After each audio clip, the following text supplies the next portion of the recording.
Hello and welcome to Let's Review. I bloody love Lego. Let's be honest, Lego is probably the single greatest toy ever created. And I've actually been playing Lego video games since way before they discovered the current formula. In fact, I've actually still got my original copies of Lego's Alpha Team, Rock Raiders, and the original Lego Racers. And, well, let's be honest, ever since Lego Star Wars, TT Games have been following a certain formula. But it is a solid enough formula and one that seems to work for them. So the question becomes, does that formula hold up here? Well, let's start with the gameplay. Let's face it, Lego Batman 3 is a TT Lego game, so by now you should probably know what kind of gameplay you're looking at. On the off chance that you don't, here's the gameplay demo. This is the central hub area for LEGO Batman 3. Here's of course the Watchtower. As with all other LEGO games, it follows the same basic formula. You run around, you break stuff in order to get studs and various other items, and you can construct things out of the LEGO that you find. Of course, since you're controlling various superheroes, you have access to various powers. So for example, since I'm currently playing Superman, I can fly. If I were to change character, for example, so now I'm Clark Kent, who doesn't have access to the superpowers, but I can quickly summon a phone booth and change back into Superman. Or I can change to Robin, who has access to various other alternate suits. For example, you can swap to a techno suit, which among other things allows him to summon a small robot Robin on a hoverboard who has various useful abilities. There's also things like the mind control suit, and for some reason a suit that puts him into a hamster ball. I can also call up the entire roster of currently unlocked characters. As you can see, there are a lot to unlock. Having finished the story, I've only unlocked this relatively small subset of them. For example, if I were to summon, say, Green Lantern, I can once again fly, and I can do various other things. From here I can select my choice of mission. So for example, I will quickly go to, say, the planet Nock, and I will put it in free play, and I'll jump straight into the middle of it. And I'll have Green Lantern as my primary character, and it will auto-assign me a team of viable persons from the other available rosters. If you're playing in story mode, you will obviously get characters appropriate to the story.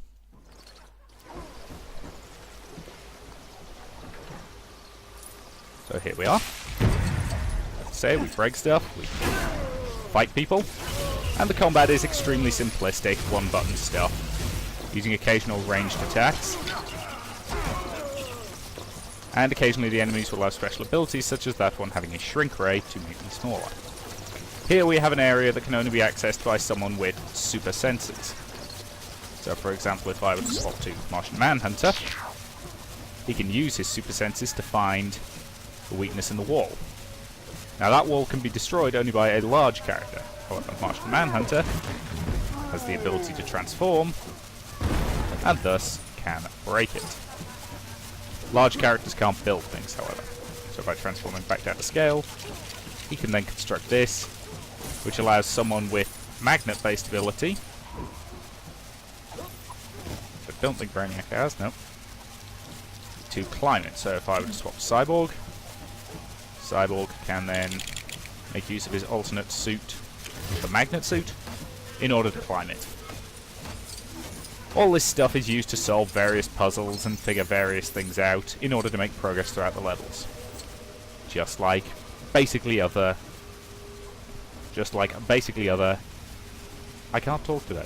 Just like basically every other LEGO game ever made.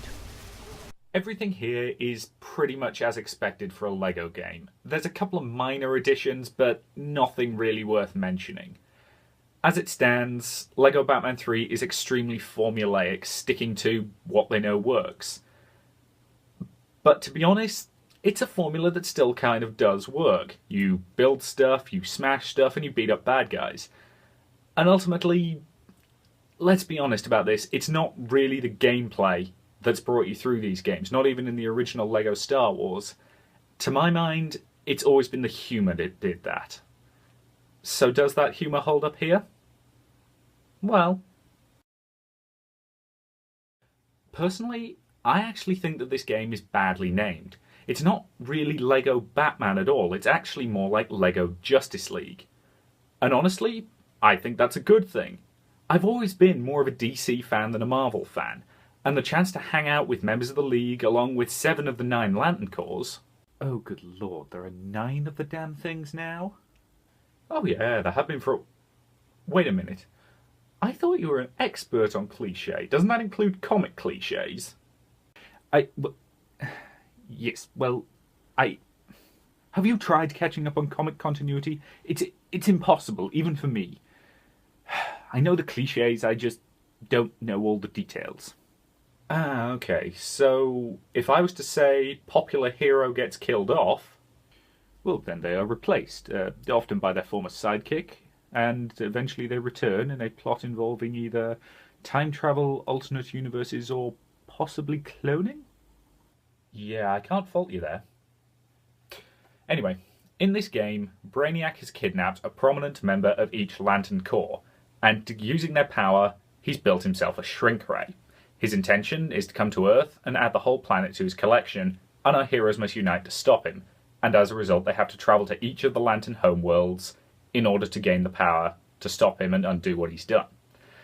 Overall, the plot's pretty thin, but it's mostly a tool to hang jokes on, and honestly, for the most part, the humour works. With that said, it's also got a really solid heart, and even a pretty good message of friendship. I'm not doing it again. Oh, come on, it was fun. For you, perhaps. Ever since then, Spot keeps following me around and barking it at me. Oh, is that why you're so annoyed with him? It is one of the reasons, yes. If I whistle the tune, will you get on with it? Oh yeah, I do have some level of professionalism. That is eminently debatable.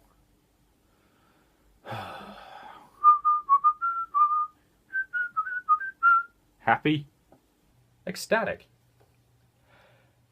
I also think that this game has one of the best demonstrations of the relationship between Superman and Batman.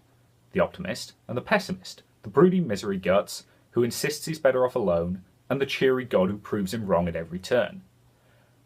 With all that said though, not everything works. A joke about the lantern energies affecting the various characters goes on for way too long.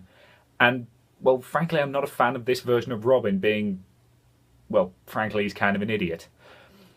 Overall, it's definitely not the best of the LEGO games, but it's certainly enjoyable enough while it lasts. Overall, it's not bad, but I think the central plot needed a little bit more work. Once again, this is a LEGO game. Everything looks like it's been constructed from LEGO, and that's exactly the way it should be. As for the various designs of things, they all feel like they fit into a comic book world, which is exactly what you want. Overall, the art style is pretty much pitch perfect, and the art team deserve all the credit for that. Graphically speaking, these games haven't really changed much since the original LEGO Star Wars, but honestly I don't really think they need to. There's a limit to how good your texture resolution on plastic figurines can be. As a result, the game looks fine, and it runs very well, completely smoothly. I also didn't encounter any major bugs, so that is a very good job by your QA department. The music for this game is really good, largely because it borrows heavily from both Danny Elfman's Batman score and John Williams' Superman score. As for the rest, the sound effects are pretty solid and the voice acting is fine. Everybody works well enough for the parts they're given, but I will personally admit that I kind of miss people like Susan Eisenberg and Kevin Conroy, not to mention, of course, Mark Hamill. It's not that the people they've cast don't work, I just miss the old actors. It won't matter to you if you've never watched the DCAU cartoons, but if you have, you might end up with a bit of disappointment. So, did I enjoy Lego Batman 3? Well, of course I did. It's a Lego game. Should you buy it? Honestly, I think by this point, the formulaic nature of these games is starting to wear on me, and Lego Batman 3 just doesn't do enough to shake it up. It's a perfectly valid entry to the series, but it just doesn't do anything new, and I think it needs to before this game series becomes incredibly stale. Overall, while I enjoyed it, I would not recommend this, at least not at full price. If you can pick it up for less than a tenner, yeah, it's probably worth your time. Now, if you'll excuse me, I have a little side project that I want to get back to. I'll see you later.